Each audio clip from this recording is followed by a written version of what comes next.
Hello दोस्तों। आज की ये वीडियो भारत में शिक्षा के विकास को रिवाइज करने के उद्देश्य से बनाई गई है और इस वीडियो को आप लोग ध्यान से सुनिए। इसमें आपको पूरी क्रोनोलॉजी पता चलेगी कि कैसे कैसे भारत में शिक्षा का विस्तार हुआ। आप बस ध्यान से इसको सुनिए। आधुनिक शिक्षा की शुरुआत करके अंग्रेज वैज्ञानिक और समाजशास्त्री ज्ञान के क्षेत्र में भारत को आधुनिक पाश्चात्य उपलब्धियों के संपर्क में ले आए। आधुनिक शिक्षा का प्रारंभ यूरोपीय जातियों के आगमन से माना जाता है। भारत में आने वाले पुर्तगाली पादरियों में फ्रांसिस जेवियर मुख्य था। उसी ने यहाँ 1542 ईस्वी में अनेक स्कूल खोले।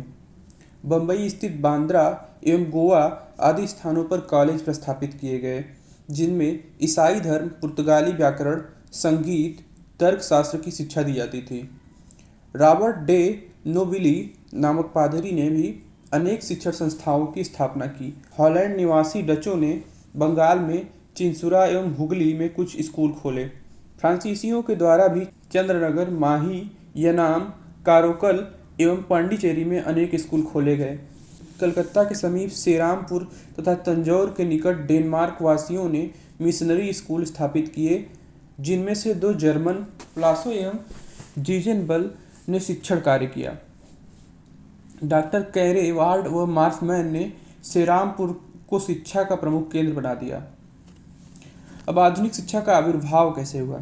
तो एडम ने, जो कि 1823 ईस्वी में अस्थायी रूप से गवर्नर जनरल के रूप में कार्यरत था, सार्वजनिक शिक्षा के लिए 10 सदस्यों की एक सामान्य समिति नियुक्त की, जिसमें एस.टी. प्रिंसेप और एच.एच. विल्सन प्रमुख थे। उनके हाथों में वार्षिक 1 लाख रुपए और पूर्व में जमा की गई रकम सौंप दी। समिति के समक्ष दो समस्याएं थीं।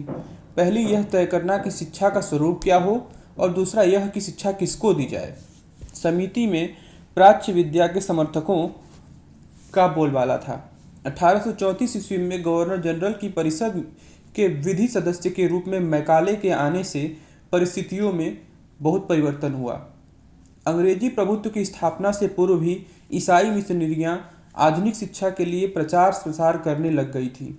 उनका यह विश्वास था कि भारतीयों के धर्म परिवर्तन का उनका लक्ष्य वस्तुतः सभ्यता के प्रचार प्रसार का लक्ष्य है। ये मिशनरी भारत में आधुनिक शिक्षा के प्रथम प्रचारक थे। इन्होंने अपने स्कूलों में आधुनिक धर्मनिरपेक्ष शिक्षा तो दी ही, उसके साथ ही ईसाई धर्म की भी शिक्षा दी। इन शिक्षण संस्थाओं में भारतीयों को एक साथ लाकर उनके बीच ईसाई धर्म का प्रचार करना एकमात्र उद्देश्य था। ठीक। और लेकिन ऐसा हुआ कि जो लड़के इन संस्थाओं में आए, उनमें अधिकांश ने आधुनिक शिक्षा प्राप्त की, परंतु बहुत कम लोग ही ईसाई बने। इन मिशनरियों का लक्ष्य तो धार्मिक था, लेकिन भारतीयों के मध्य आधुनिक शिक्षा के प्रचार में उन्होंने बहुत बड़ी भूमिका अदा की।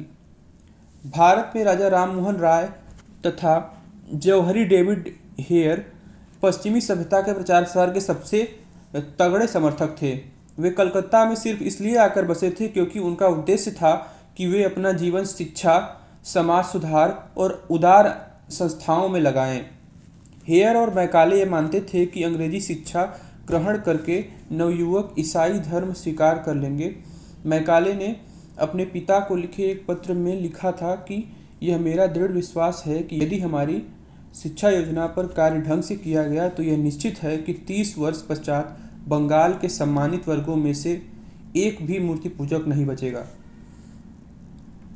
कंपनियों के अधीन आसानी से नौकरियां मिल जाने के कारण भी नवयुवक अंग्रेजी शिक्षा के प्रति भारी तादाद में आकर्षित हुए। विलियम बेंटिक ने प्रशासन व्यय कम करने की दृष्टि से कुछ निम्न पदों पर भारतीयों को नियुक्त करना शुरू कर दिया। लॉर्ड हार्डिंग के समय 1844 ईस्वी में निर्णय लिया गया कि अंग्रेजी माध्यम से ही शिक्षा प्राप्त लोगों को नौकरी दी जाएगी। इस नीति से और अधिक संख्या में लोगों का अंग्रेजी शिक्षा के प्रति रुझान बढ़ने लगा। खासकर लॉर्ड डलहौजी के शासनकाल में भारत में आधुनिक शिक्षा का प्रारंभ बड़े पैमाने पर हुआ। इस समय तक अधिकांश भारतीय लोग अंग्रेजी शिक्षा के गिरफ्त में आ गए।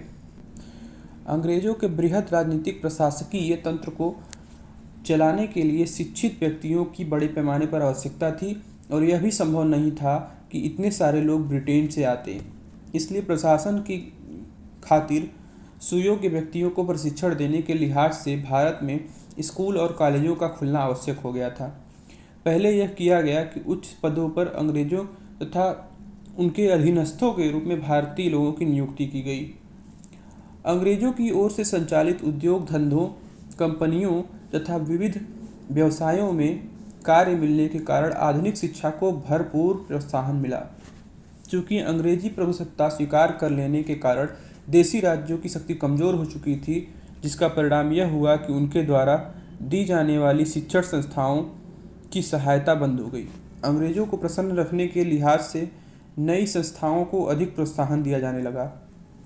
यह भी एक मुख्य कारण था कि कुछ नौजवान जो बहुत सालों तक संस्कृत विद्यालयों में पढ़े, उन्हें अपनी उन्नति का कोई मार्ग नज़र नहीं आ रहा था। इससे क्या हुआ कि उनको मजबूरन अंग्रेजी शिक्षा की ओर बढ़ना पड़ा। स्कूल बुक सोसाइटी की ओर से प्रकाशित 31,000 अंग्रेजी पुस्तकें 2 वर्षों के अंदर ही बिक गई और अरबी तथा संस्कृत की पुस्तकों की बिक्री का यह हाल था कि 3 वर्ष में इतनी ही पुस्तकें बिकी, उन्हें रखने का 2 महीने का किराया भी मुश्किल से वसूल हुआ। छपाई का खर्च निकालना तो बहुत दूर की बात थी। अनेक भारतीय नेता भी अंग्रेजी शिक्षा के समर्थक थे। 1823 ईस्वी में बंगाल में सार्वजनिक शिक्षा समिति का गठन हुआ और कलकत्ता में संस्कृत कॉलेज खोलने की योजना बनाई गई। इसका सर्वाधिक विरोध राजा राममोहन राय ने किया। उन्होंने गवर्नर जनरल एम हर्ट्ज के पास एक आवेदन पत्र भेजा और उसमें लिखा कि संस्कृत विद्यालय में विद्यार्थी उसे ही प्राप्त करेंगे जो 2000 वर्ष पहले ज्ञात था। यदि ब्रिटिश विधानमंडल की यही नीति रही तो संस्कृत शिक्षा इस देश को अंधकार में रखने वाली सबसे अधिक सहायक भाषा सिद्ध होगी। परंतु फिर भी हेयर के प्रयासों से 1817 ईस्वी में कलकत्ता में हिंदू कॉलेज की स्थापना हुई, जो आगे चलकर 1854 में प्रेसिडेंसी महाविद्यालय के नाम से प्रसिद्ध हुआ। हालांकि ब्रह्म समाज, रामकृष्ण मिशन, अग्रहार, मगन भाई, करमचंद कर्वे, तिलक, गोखले, मालवीय, गांधी और अन्य लोग इस अंग्रेजी शिक्षा प्रणाली के कुछ पहलुओं को लेकर आलोचना करते थे, लेकिन बाद में इसके महत्व को समझकर और सामाजिक परिवर्तनों को देखकर उन्होंने भी इसका समर्थन शुरू किया। अंग्रेजों का एक मंतव्य यह था कि अंग्रेजी संस्कृति समूचे विश्व में श्रेष्ठ है, अतः वे यह चाहते थे कि इसका जितना अधिक से अधिक प्रचार होगा वह उतना ही उनके लिए फायदेमंद होगी। उनका यह भी मानना था कि अंग्रेजी शिक्षा प्राप्त भारतीय ब्रिटिश राज्य के प्रबल समर्थक बन जाएंगे और जनता में ब्रिटिश पूंजीवाद की राजनीतिक आवश्यकता और ब्रिटिश संस्कृति की सर्वोच्चता की मान्यता ने भारत में आधुनिक शिक्षा की स्थापना में योगदान दिया। मैकाले का यह मानना था कि देसी तथा भारतीय शिक्षा में साहित्यिकता व वैज्ञानिकता का पुट नहीं है, अतः उसने संस्कृत तथा अरबी भाषा को शिक्षा का माध्यम बनाने का विरोध किया। उसके विचार में यूरोप के एक अच्छे पुस्तकालय की अलमारी का एक खाना भारत तथा अरब के संपूर्ण देसी साहित्य के बराबर था। मैकाले का मूल उद्देश्य भारत में एक ऐसे वर्ग का निर्माण करना था जो रक्त एवं रंग से भारतीय हो किंतु विचारों से अंग्रेज हो। 1834 ईस्वी में मैकाले गवर्नर जनरल की काउंसिल में विधि कार्यकारी सदस्य बना।